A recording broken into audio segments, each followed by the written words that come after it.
Aujourd'hui je suis avec le 166, il s'agit d'un Mercedes Turismo Euro, pas Turismo, Inturo Euro 6. Et je vais aller assurer la ligne 2209 au départ de Locbrevel-Mairie et pour aller jusqu'à l'Esnevin au niveau de la place Jovirine. Alors je vais juste vérifier que la porte ici soit bien déverrouillée et je descends la banquette.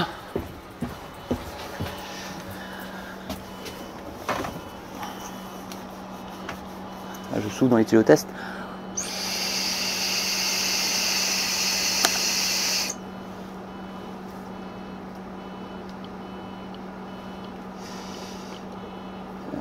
Ça marche pas, je vais pas souffler assez fort.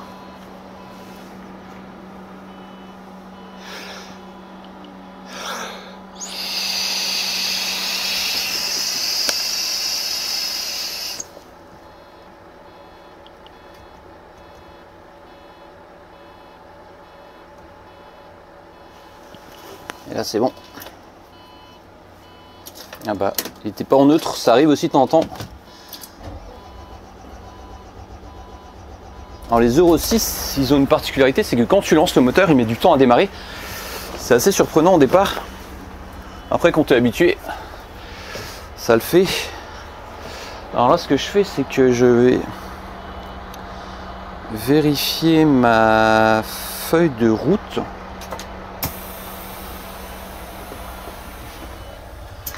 Il me semble que je fais la navette après.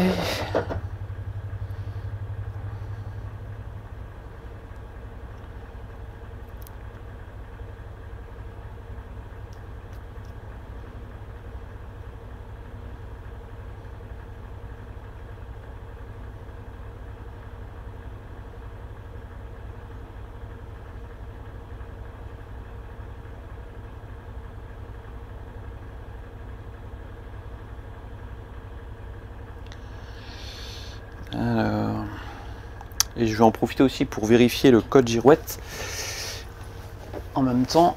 Hop, tac.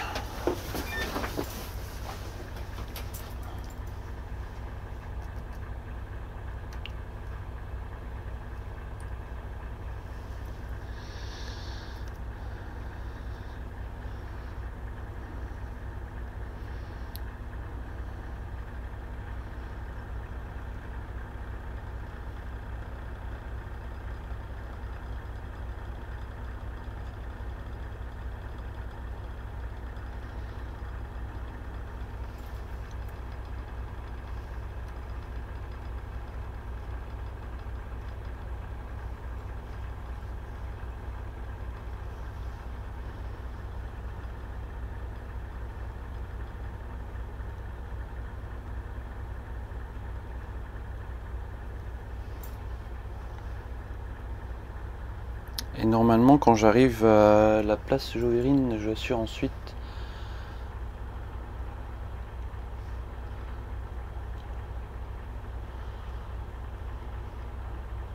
la ligne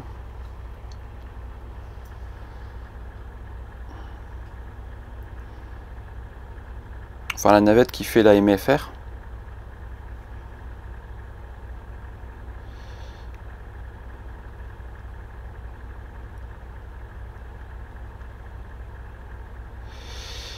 Et là, ce que je fais, c'est que je vais mettre le code girouette. Je fais bien la 2209. Le code, c'est 1691. Je fais D 1691 et je valide. Et je vérifie qu'ensuite, je fais bien la navette. C'est bien ça, navette MFR.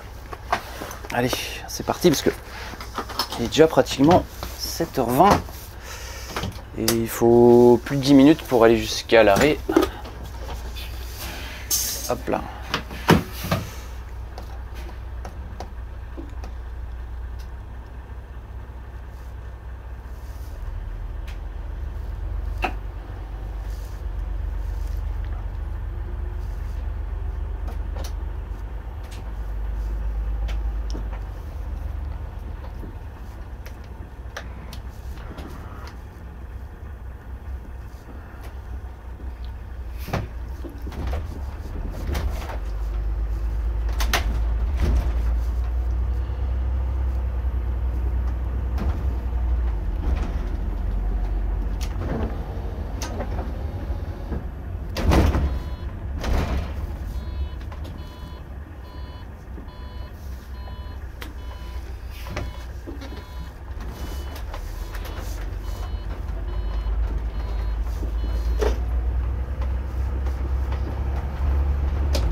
aujourd'hui je fais 2 circuits scolaires différents. Ce matin, la fameuse 2209, ensuite j'enchaîne la navette MFR, maison familiale rurale de Ploudaniel.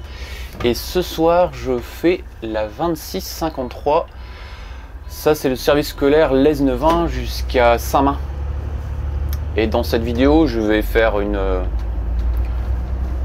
partie du matin et une partie du soir avec la totalité de ma conduite en HLP.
Et donc ce véhicule, comme je disais tout à l'heure, c'est un Enduro Euro 6. Alors il y a une particularité, c'est qu'il est assez long. Moi je suis pas fan de ces autocars, alors plus par la longueur, autrement le véhicule en lui-même il est souple et il est agréable à conduire. C'est juste qu'il est long. Il fait 13,30 m et l'empattement est long. Et il faut vraiment être vigilant parce que l'empattement il est assez vicieux parce que il n'y a qu'un seul essieu arrière et à certains endroits il faut prendre assez large ou sinon soit on accroche ou soit on touche la roue, enfin on monte la roue sur le trottoir. Autrement après niveau motorisation ça fonctionne bien, il a une bonne puissance.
Alors là je suis d'astreinte en ce moment au Quart des Abers et j'étais au dépôt des carburants quand il y a un conducteur par contre des carburants qui a appelé parce que on a une zone de remisage sur un domaine public à Plabennec et il y a un carreau d'un autocar qui a été dégradé volontairement. Il y a une personne qui a lancé une pierre sûrement sur la vitre du car, ce qui fait que le car ne peut pas rouler.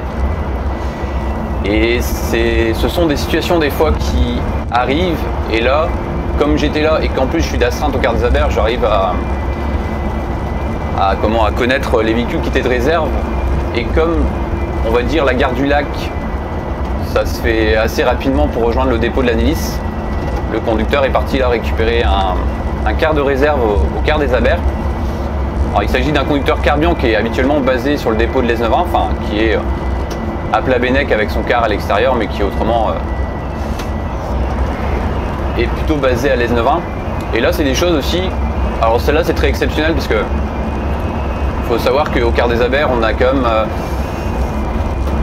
des véhicules des fois on n'en a pas énormément non plus en réserve, sauf que faut considérer que le temps est quand même plus court, en tout cas je trouve, pour faire en trajet entre la gare du Lac et les quarts des Abers est plus court pour récupérer un autocar et pour arriver ensuite à pouvoir quand même assurer le service scolaire, même s'il sera fait, ça c'est sûr, avec un peu de retard. Parce que je pense qu'il sera, là il doit être au dépôt là, moi, je me dis qu'à 7h25 il va récupérer le car, il va partir on va dire à 7h30, sachant qu'il commence le service à 7h34 à Plabennec-Carline. Ouais, il y aura au moins facile 10 à 15 minutes de retard sur le circuit scolaire, mais il sera fait. Et si on avait choisi de lui affecter un car sur un autre dépôt, notamment à l'Es-90, il serait arrivé avec encore plus de retard.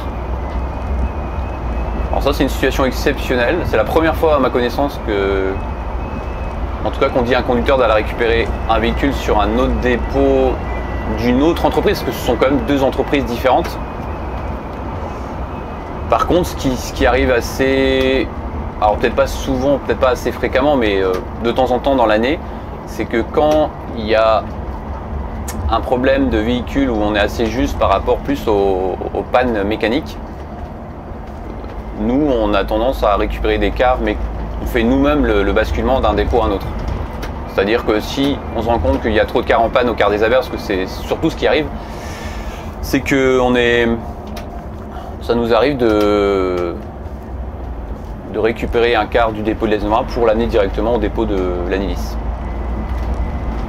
Il n'y a pas de manipulations qui sont faites directement avec des conducteurs qui vont prendre leur service, si tu veux, au dépôt de l'Es-90 au lieu du dépôt de l'Anilis. Et là, je précise bien en autocar scolaire ou ligne régulière. Je ne parle pas du tourisme.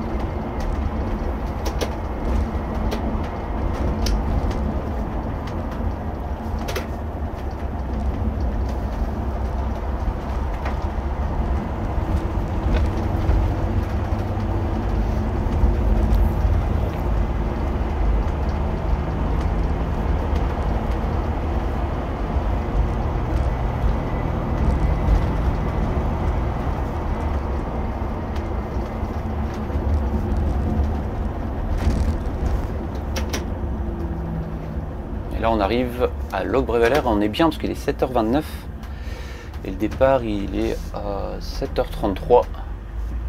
Le temps de faire mon positionnement sur le parking et on va être bien.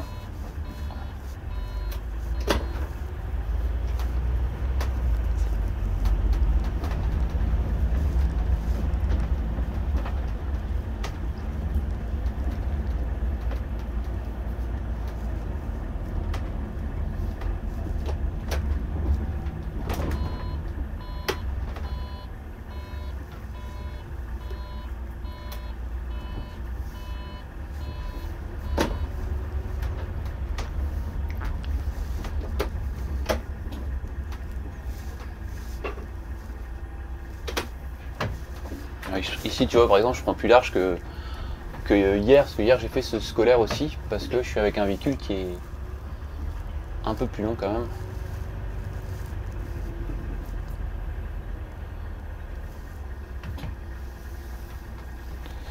Et on reprend la vidéo tout à l'heure à la MFR. Je suis arrivé ici à Ploudaniel-Bourg et là je rentre au dépôt.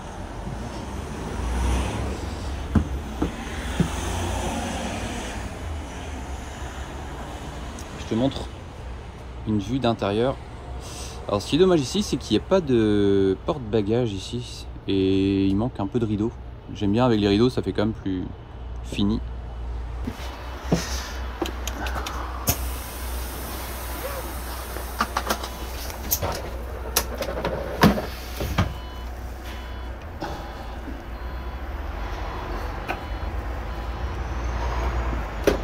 Non, sur la jouette, je vais changer, je vais mettre le code 1 pour afficher dépôt.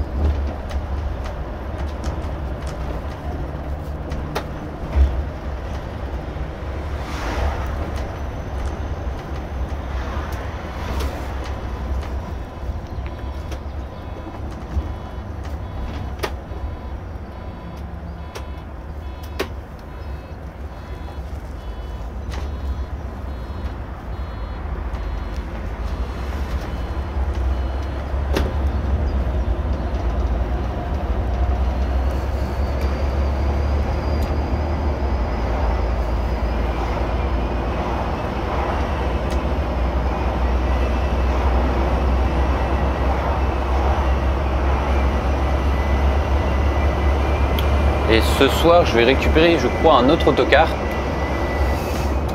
J'ai même pas regardé lequel. Pour faire le service de Saint-Main, la 2653.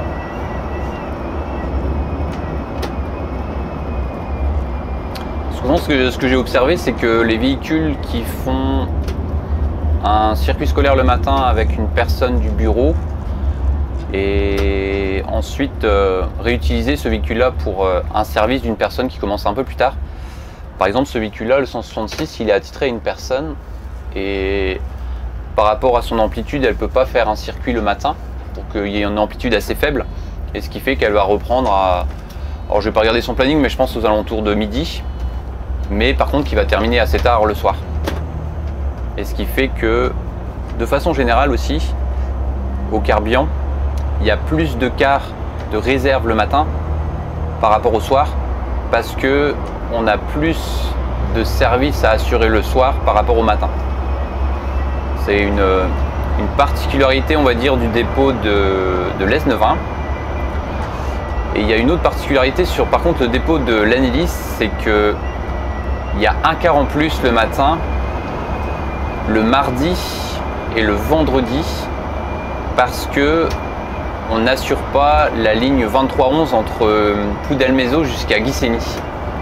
Alors c'est une ligne particulière parce qu'elle fonctionne le lundi et le jeudi matin pour aller jusqu'à Ghiseni Collège Diwan. Et là, il nous faut un véhicule supplémentaire.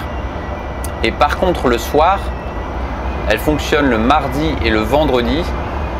Et là, il n'y a pas besoin de véhicule supplémentaire, c'est un véhicule qui est réutilisé. Il fait un scolaire avant. En général, c'est les scolaires qui arrivent de l'S91, ils font l'S91 Pougarneau. Et après, ils enchaînent faire cette ligne-là 2311.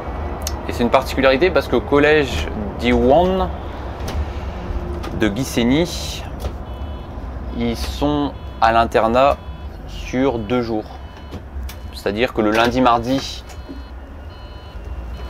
les 6e, 5e vont à l'internat à Plougarneau, les 4e, 3e à Plouescat, et le jeudi, vendredi, pareil. Ils n'ont pas cours par contre le mercredi. Et ce qui fait que au niveau du planning, il y a des évolutions certains jours par rapport à ce genre de situation. Après, il n'y a pas que ça, hein. Là c'est un exemple, il y a d'autres renforts aussi qui ne fonctionnent pas tous les jours. On a par exemple, que je ne dise pas de bêtises, à ma connaissance, on a plus de renforts le vendredi soir par rapport aux autres jours de la semaine. C'était le cas aussi d'ailleurs avant sur Saint-Paul-de-Léon, notamment la ligne 2507 Express qui fait avenue des Carmes jusqu'à l'Es-de-Martin pour récupérer ensuite par exemple le car de 17h30 qui fait la ligne 21. Avant il fonctionnait que le vendredi parce que on a plus de monde avec des internes, sauf que depuis cette année ou l'année d'avant, je ne me rappelle plus, je crois que c'était depuis l'année d'avant, on a maintenu ce service le lundi, mardi, jeudi en plus du vendredi parce qu'il y a plus de monde au lycée du Cresquer de Saint-Paul-de-Léon.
s'arrête là pour cette première partie de vidéo et on se retrouve tout à l'heure pour le circuit du soir.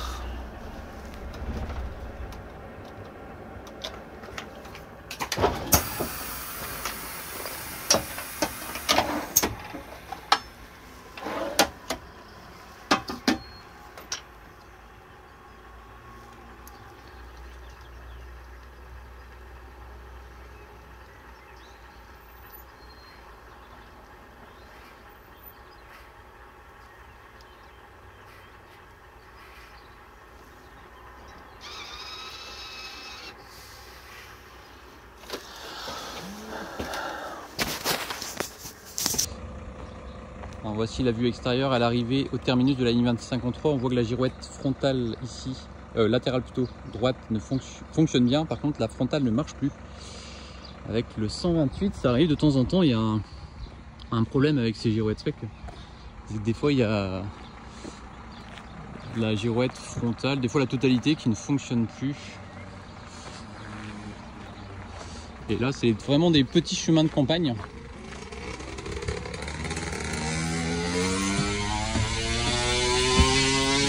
À bord qu'il n'y ait plus rien et qu'il n'y a pas d'affaires perdues, si le car est propre, s'il n'y a pas de papier par exemple, et le car est plutôt propre.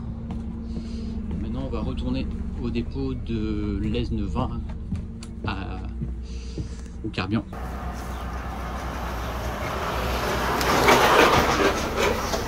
Hop, allez, fermez les deux portes.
Il y a plein d'endroits où il y a des élagages à faire parce que ça frotte contre les arbres. Il y a eu sur plusieurs secteurs là du circuit. Et quand c'est comme ça, ce que je fais, c'est que c'est pour ça que c'est bien des fois que j'aille sur le terrain voir. Alors il y a plusieurs possibilités, c'est que soit les conducteurs remontent l'information via ce qu'on appelle des feuilles de remontée, et après c'est l'exploitation qui me transmet toutes les parties où ça a besoin d'avoir des élagages, et après moi je fais des demandes aux mairies. Ou deuxième cas, comme en ce moment, je fais directement les circuits, je repère là où il y a de la végétation qui dépasse et qui gêne le passage des cars. Alors ça se fait souvent au niveau des rétroviseurs où ça frotte. Et après, je fais sur un plan, je matérialise les zones qui ont besoin d'être élaguées et je fais la demande directement aux mairies. Et comme ça permet après d'avoir des itinéraires à peu près propres au niveau de la végétation. Sauf que, comme d'habitude, ça arrive toujours en même temps entre les différentes communes. Et c'est des périodes où ça pousse énormément, comme en ce moment au mois de mai. Et après ça reprend aussi, je trouve, des fois les élagages. Il y a besoin des élagages aussi souvent sur la période septembre-octobre. Après l'hiver c'est calme parce que ça pousse plus. Mais là au mois de mai c'est en général la période la plus chargée en demande d'élagage.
s'arrêter là pour cette vidéo. Et nous on se retrouve comme d'habitude chaque dimanche. Je sors un quotidien magazine ou un reportage à 17 h. Et je sors aussi des podcasts chaque lundi à 8 h.